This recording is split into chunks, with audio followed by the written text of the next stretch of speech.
Hey, morning everybody, it's DJ Envy, Angela Yee, Charlamagne the Guy. We are the Breakfast Club on this Friday. What are you guys doing for Valentine's? I'm just curious. Watching Judas and the Black Messiah. Y'all should definitely go check that movie out. Mm-hmm. All right, it's very triggering, very dark, but it's a good movie to watch for the weekend. It's a good date night movie. What about you, Yee?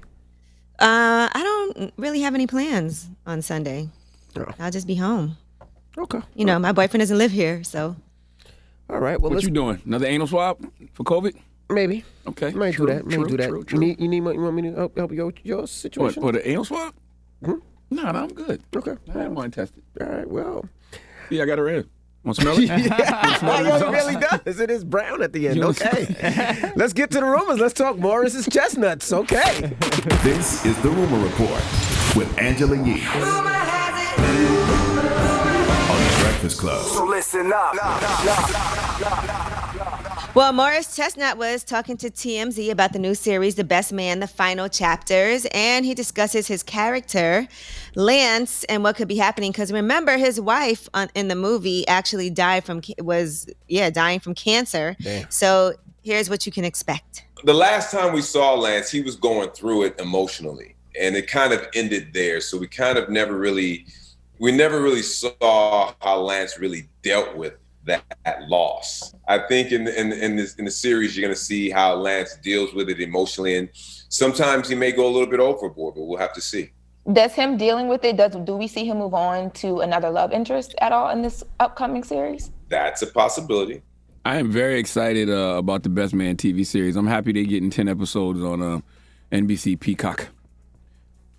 All right, and now another series that's in the works is Issa Rae has a new show with HBO Max called Rap-ish. That's right. And it's a half-hour comedy. It's going to tell the story of two alienated high school friends from Miami who get together and assemble a rap group. And guess who is going to be working on this? The City Girls. As co-executive producers. The City Girls. As I said, should happen months ago. Drop on the clues bombs for Issa Rae, damn it. That's dope. Okay? Remember I said that and people was like, wow, you give people that actually do TV chances and opportunities. No, that makes too much sense. You're doing a TV show about a rap group in Miami, a female rap group. Why wouldn't you holler at the City Girls? Come on. All right. Also, the label, Coach K and P from Quality Control will also be involved as well. And she should cast Pretty V. She should cast Pretty V. Dope. Pretty V is from Miami, and Pretty V would be great on a show like that. I don't know what role she would play. She could be one of the main characters or not. I don't know, but I just think Pretty V should be on that show in some way, shape, or form. And shout out to QC. They doing a lot outside of just music. I know they got a bunch of sports players that play for the NFL. I know they're doing films. They're really expanding their brand. I love to see that. Mm-hmm.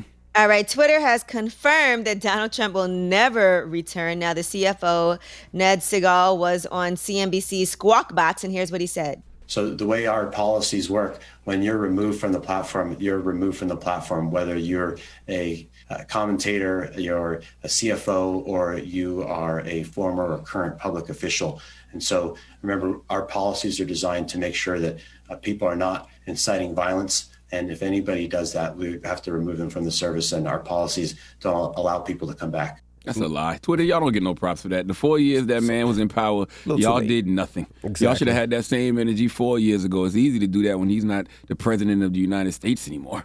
You know what I mean? Should have did that when he was in power. Don't get no props for that. And there's plenty of people threatening death on folks every single day on social media. What are you talking about? All right, now, a Krispy Kreme donuts that was owned by Shaq was in flames early Wednesday, and they said the structure was heavily damaged. Atlanta fire crews did respond to that Krispy Kreme on Ponce de Leon. They said it's just unsalvageable right now. So it was one of the first locations established outside of the company's main base of operations in Winston-Salem, North Carolina, and Nashville, Tennessee. Now, Shaq said, I hope no one was hurt, and we will bounce back better than ever. So was it operating? Like, was it open at the time? Or was it after hours? I think it was after hours. I think it was nighttime, wasn't it? It was early Wednesday, and they said firefighters did save most of the building. The fire started in the back. There were no injuries, and the cause of the fire was under investigation. You know they're opening one on Route 4. Did you see it? You know what that McDonald's Is that in New used to be? Jersey? Yeah, New Jersey. You know what that McDonald's used to be on Route 4, right when you get over the George Washington Bridge on the right-hand side? They're building a whole big Krispy Kreme over there, which is just going to mess up my diet. It's one on what is that, Route 17? All right. I would have definitely And, grabbed me a dozen during the fire, though. If it wasn't too bad, I'm not going to lie. You just I'd grabbed have a risked it And for Diddy's son, You stupid. Justin Combs, has landed a late night show, respectively Justin, on a Revolt, of course, and he's going to have social media personality Justin LeBoy on to co-host. I love to see Now, it. Diddy has already made a comment about the show. He said Justin LeBoy is the biggest social media star in our culture. There is no better place for his debut show. We are thrilled to welcome him to the Revolt family. And the show already has some huge guests like Chris Brown lined up, and they're also going to have a Demon Time segment complete with champagne and music. Respectfully, dropping the clues bombs for Justin LeBoy and Justin Combs. All right, well, that is your rumor report. I'm Angela Yee. All right, thank you, Miss Yee. Now, Charlamagne, who you giving that donkey to? Man, let's talk Gorilla Slong Jelly. All right, 4 after the hour. All right, you want your plans ruined for Valentine's Day? We'll talk about it. All right, we'll get into it next. It's The Breakfast Club. Good morning.